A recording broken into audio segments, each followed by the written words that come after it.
Finally ಖಾತೆಗಳ ಹಂಚಿಕೆಯಾಗಿದೆ. 19 ಜನ ನೂತನ ಸಚಿವರು ಸೇರಿದಂತೆ ಈ ಹಿಂದಿನ ಸಂಪುಟ ರಚನೆಯ ಸಂದರ್ಭದಲ್ಲಿ ಇದ್ದಂತಹ ಇಬ್ಬರು ಸಚಿವರಿಗೆ ಖಾತೆಗಳ ಬದಲಾವಣೆ ಮಾಡುವಂತಹ ಕೆಲಸವನ್ನ ಮಾಡಲಾಗಿದೆ. ಖಾತೆ ಬದಲಾಯಿಸಿಕೊಳ್ಳುವಲ್ಲಿ ಯಶಸ್ವಿಯಾದವರಲ್ಲಿ ಪ್ರಮುಖರಾಗಿ ಕಾಣಿಸಿಕೊಳ್ತಾ ಇರುವವರು ಕೆಎಚ್ ಮುನಿಯಪ್ಪ ಅವರು. ರಾಮಲಿಂಗಾರೆಡ್ಡಿ ಅವರು ಖಾತೆ ಬದಲಾವಣೆ ಮಾಡಿಸಿಕೊಂಡ್ರು. ಕೆಎಚ್ ಮುನಿಯಪ್ಪ ಅವರು ಹಿಡಿದ ಪಟ್ಟನ್ನ ಸಾಧಿಸಿಬಿಟ್ರು. ಸಮಾಜ ಕಲ್ಯಾಣ ಇಲಾಖೆಗಾಗಿ ಬಿಗಿ ಪಟ್ಟನ್ನ ಹಿಡಿದುಬಿಟ್ಟಿದ್ರು ಕೆಎಚ್ ಮುನಿಯಪ್ಪ ಅವರು. ಡೇ 1 ನಿಂದ ಅವರಿಗೆ ಆಹಾರ ಇಲಾಖೆ ನನಗೆ ಬೇಡ, ನನಗೆ ನನ್ನ ಸೀನಿಯಾರಿಟಿಗೆ ತಕ್ಕದಾದಂತಹ ಖಾತೆ ಬೇಕು, ಸಮಾಜ ಕಲ್ಯಾಣ ಇಲಾಖೆಯೇ ಬೇಕು ಅನ್ನುವಂತಹ ಬೇಡಿಕೆ ಇತ್ತು. ಕಡೆಗೂ ಆಹಾರ ಇಲಾಖೆಯ ಬದಲಿಗೆ ಸಮಾಜ ಕಲ್ಯಾಣ ಇಲಾಖೆಯನ್ನ ಪಡೆಯುವಲ್ಲಿ ಕೆಎಚ್ ಮುನಿಯಪ್ಪ ಅವರು ಯಶಸ್ವಿಯಾಗಿದ್ದಾರೆ. ಸಚಿವ ಸ್ಥಾನವನ್ನ ತ್ಯಾಗ ಮಾಡಿ ಅಂತ ಹೇಳಿ ಅವರ ಮನವೊಲಿಕೆ ಮಾಡುವುದಕ್ಕೂ ಹೈಕಮಾಂಡ್ ನಾಯಕರು ಪ್ರಯತ್ನವನ್ನ ಪಟ್ಟಿದ್ರು. ಖುದ್ದು ಕೆಸಿ ವೇಣುಗೋಪಾಲ್ ಅವರು ಕೆಎಚ್ ಮುನಿಯಪ್ಪ ಅವರ ಮನವೊಲಿಕೆಗೆ ಪ್ರಯತ್ನವನ್ನ ಮಾಡಿದ್ರು. ನೀವು ಸಚಿವ ಸ್ಥಾನವನ್ನ ಬಿಟ್ಟುಕೊಡಿ, ನಿಮ್ಮ ಮಗಳು ರೂಪಕಲಾ ಶಶಿಧರ್ ಕೆಜಿಎಫ್ನ ಶಾಸಕಿ, ಅವರಿಗೆ ನಾವು ಸಚಿವೆ ಮಾಡ್ತೀವಿ, ಮಹಿಳಾ ಕೋಟಾದಲ್ಲಿ ಒಬ್ಬರಿಗೆ ಸಚಿವರನ್ನ ಮಾಡಬೇಕಾಗತ್ತೆ ಅಂತ ಹೇಳಿ ಅವರನ್ನ ಕನ್ವಿನ್ಸ್ ಮಾಡುವಂತಹ ಪ್ರಯತ್ನ ಆಗಿತ್ತು. ಆ ಮೂಲಕ ಸಿದ್ದರಾಮಯ್ಯ ಅವರು ಬಿಗಿಪಟ್ಟನ್ನ ಹಿಡಿದಿದ್ದಾರಲ್ಲ, ಬ್ಯಾಡಗಿ ಶಿವಣ್ಣ ಅವರಿಗೆ ಸಚಿವ ಸ್ಥಾನ ಕೊಡಬೇಕು ಅಂತ ಹೇಳಿ ಅವರಿಗೆ ಅಕೊಮಡೇಟ್ ಮಾಡಬಹುದು ಅನ್ನೋದು ಹೈಕಮಾಂಡ್ನ ಲೆಕ್ಕಾಚಾರ ಆಗಿತ್ತು.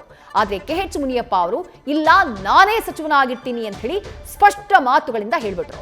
ಅದರ ಜೊತೆಗೆ ಈ ಹಿಂದೆ ಬೆಂಗಳೂರಿಗೆ ರಾಹುಲ್ ಗಾಂಧಿ ಬಂದಂತಹ ಸಂದರ್ಭದಲ್ಲೇ ನನಗೆ ಆಹಾರ ಖಾತೆ ಬೇಡ, ಸಮಾಜ ಕಲ್ಯಾಣ ಇಲಾಖೆಯೇ ಬೇಕು ಅನ್ನುವಂತಹ ಬೇಡಿಕೆಯನ್ನ ರಾಹುಲ್ ಗಾಂಧಿ ಅವರ ಮುಂದೆಯೇ ಇಟ್ಟವರು ಕೆಎಚ್ ಮುನಿಯಪ್ಪ ಅವರು. ಡೇ 1 ಅವರಿಗೆ ಸಚಿವ ಖಾತೆ, ಅವರಿಗೆ ಸಂಪುಟ ಅಲಾಟ್ ಆದಂತಹ ಸಂದರ್ಭದಲ್ಲಿ, ಇಲಾಖೆ ಅಲಾಟ್ ಆದಂತಹ ಸಂದರ್ಭದಲ್ಲಿ ಬಹಿರಂಗವಾಗಿ ತಮ್ಮ ಅಸಮಾಧಾನವನ್ನ ಹೊರಗಡೆ ಹಾಕಿದ್ರು. ಆಹಾರ ಇಲಾಖೆ ನನಗೆ ಬೇಡ, ನನ್ನ ಸೀನಿಯಾರಿಟಿಗೆ ತಕ್ಕದಾದಂತಹ ಖಾತೆ ಬೇಕು ಅಂತ ಹೇಳಿ. ಅದಾದ ನಂತರ ಹೋಗಿ ಹೈಕಮಾಂಡ್ ನಾಯಕರ ಜೊತೆನೂ ಮಾತನಾಡಿದ್ರು. ಫೈನಲಿ ಸಚಿವ ಸ್ಥಾನ ತ್ಯಾಗದ ಚರ್ಚೆ ನಡೀತಾ ಇದ್ದಂತಹ ಸಂದರ್ಭದಲ್ಲೇ ಕೆಎಚ್ ಮುನಿಯಪ್ಪ ಅವರು ತಾವು ಹಿಡಿದಂತಹ ಬಿಗಿಪಟ್ಟನ್ನ ಸಾಧಿಸುವಲ್ಲಿ ಯಶಸ್ವಿಯಾಗಿರುವುದು ಬಹಳ ಕ್ಲಿಯರ್ ಕಟ್ ಆಗಿ ಕಾಣಿಸ್ತಾ ಇದೆ. ಸಮಾಜ ಕಲ್ಯಾಣ ಇಲಾಖೆಯ ಜವಾಬ್ದಾರಿ ಬೇಕು ಅನ್ನೋದಿತ್ತು, ಜನರ ಜೊತೆಗಿರುವಂತಹ ಖಾತೆ ತನಗೆ ಬೇಕು ಅನ್ನೋದು ಅವರಿಗಿತ್ತು. ಆ ಖಾತೆಯನ್ನ ಪಡೆಯುವಲ್ಲಿ ಕೆಎಚ್ ಮುನಿಯಪ್ಪ ಅವರು ಯಶಸ್ವಿಯಾಗಿದ್ದಾರೆ. ಸಚಿವ ಸಂಪುಟದಲ್ಲಿ ಇದ್ದಂತಹ ಇಬ್ಬರ ಖಾತೆಗಳು ಬದಲಾವಣೆಯಾಗಿರುವುದು, ಒಂದು ಕೆಎಚ್ ಮುನಿಯಪ್ಪ ಅವರದ್ದು, ಮತ್ತೊಂದು ರಾಮಲಿಂಗಾರೆಡ್ಡಿ ಅವರದ್ದು. ರಾಮಲಿಂಗಾರೆಡ್ಡಿ ಅವರು ಜಲಸಂಪನ್ಮೂಲ ಖಾತೆಯ ಜವಾಬ್ದಾರಿಯನ್ನ ವಹಿಸಿಕೊಂಡಿದ್ರು. ಆದ್ರೆ ಈಗ ಅವರಿಗೆ ಅರಣ್ಯ ಇಲಾಖೆಯನ್ನ ನೀಡಲಾಗಿದೆ. ಅರಣ್ಯ ಇಲಾಖೆ ಅವ್ರಿಗೆ ಒಪ್ಪಿಸಿಯೇ ಕೊಡ್ಲಾಗಿದೆಯಾ ಅಥವಾ ಅವ್ರಿಗೇನಾದ್ರೂ ಅಸಮಾಧಾನ ಇದೆಯಾ ಗೊತ್ತಿಲ್ಲ. ಅದು ಮುಂದಿನ ಹಂತಗಳಲ್ಲಿ ಬೆಳಕಿಗೆ ಬರಬಹುದು. ನೂತನ ಸಚಿವರು ಅವರ ರಿಯಾಕ್ಷನ್ಗಳನ್ನ ಕೊಡಬೇಕು, ಅವರ ಪ್ರತಿಕ್ರಿಯೆಗಳನ್ನ ಕೊಡಬೇಕು. ಅದಾದಂತಹ ನಂತರದಲ್ಲಿ ಯಾರಿಗೆ ಎಷ್ಟು ಸಮಾಧಾನ ಇದೆ ಅನ್ನೋದು ಗೊತ್ತಾಗುತ್ತೆ. ಸಾಮಾನ್ಯವಾಗಿ ಖಾತೆ ಹಂಚಿಕೆ ಆದಂತಹ ನಂತರದಲ್ಲೂ ಒಂದಿಷ್ಟು ಅಸಮಾಧಾನಗಳು ಮುಂದುವರಿಯುತ್ತೆ. ನಮ್ಗೆ ಈ ಖಾತೆ ಬೇಕಾಗಿರ್ಲಿಲ್ಲ, ನಾವು ಆ ಖಾತೆಯನ್ನ ನಿಭಾಯಿಸ್ತಾ ಇದ್ವಿ, ಇಂಥದ್ದೆಲ್ಲ ಸಹಜ. ಖಾತೆ ಹಂಚಿಕೆಯ ನಂತರದಲ್ಲಾಗುವಂತಹ ಪ್ರಕ್ರಿಯೆಗಳು ಇವೆಲ್ಲವೂ ಕೂಡ.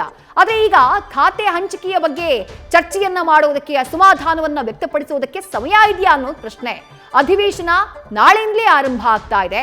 ಆ ಅಧಿವೇಶನಕ್ಕೆ ನೂತನ ಸಚಿವರುಗಳು ರೆಡಿ ಆಗಬೇಕು. ಆಲ್ರೆಡಿ ಪ್ರಮಾಣ ವಚನವನ್ನ ಸ್ವೀಕರಿಸಿಯೇ 10 ದಿನ ಕಳೆದು ಹೋಗ್ಬಿಟ್ಟಿದೆ. ಖಾತೆಯೇ ಅಲಾಟ್ ಆಗಿರಲಿಲ್ಲ. ಕೇವಲ ಯಾವ ಜಿಲ್ಲೆಯಲ್ಲಿ ಹೋಗಿ ಧ್ವಜಾರೋಹಣ ಮಾಡಬೇಕು ಅನ್ನೋದನ್ನಷ್ಟೇ ಸೂಚನೆಯನ್ನ ಕೊಡಲಾಗಿತ್ತು. ಅದು ನಿನ್ನೆ ಸೂಚನೆ ಕೊಟ್ಟಿದ್ದು. ಈಗ ಇಲಾಖೆಯ ಜವಾಬ್ದಾರಿ. ಅಧಿವೇಶನ ಆರಂಭ ಆಗೋದಕ್ಕೆ 16 ಗಂಟೆಗಳ ಸಮಯ ಇದೆ. ಅದರ ಜೊತೆಗೆ ನಾಳೆ ಫಸ್ಟ್ ಡೇ ಆಗಿರೋದ್ರಿಂದ ಪ್ರಶ್ನೋತ್ತರ ಇರೋದಿಲ್ಲ. ಆದರೆ ಅದಾದಂತಹ ನಂತರದಲ್ಲಿ ವಿಪಕ್ಷಗಳು ಕೇಳುವಂತಹ ಪ್ರಶ್ನೆಗೆ ಸಮರ್ಪಕವಾದಂತಹ, ಸಮರ್ಥವಾದಂತಹ ಉತ್ತರವನ್ನ ಸಚಿವರುಗಳು ಕೊಡಬೇಕಾಗತ್ತೆ. ತಮ್ಮ ಇಲಾಖೆಗಳ ಬಗ್ಗೆ ತಿಳ್ಕೊಳ್ಬೇಕಾಗತ್ತೆ. ಆಲ್ರೆಡಿ ಅದೇ ಇಲಾಖೆಯಲ್ಲಿದ್ದವರಿಗೆ ಹೆಚ್ಚೇನು ಸಮಸ್ಯೆ ಆಗ್ಲಿಕ್ಕಿಲ್ಲ, ಈ ಹಿಂದೆ ಅದೇ ಇಲಾಖೆಯನ್ನ ನಿಭಾಯಿಸಿದ್ದವರಿಗೆ.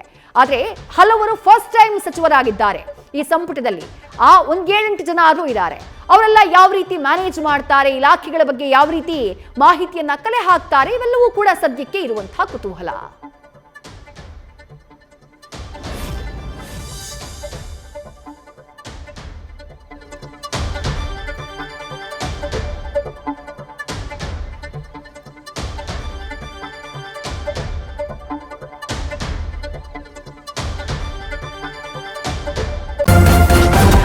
ನ್ಯೂಸ್ ಫಸ್ಟ್, ನಿರ್ಭೀತಿಯಿಂದ ನಿಮ್ಮ ಪರವಾಗಿ.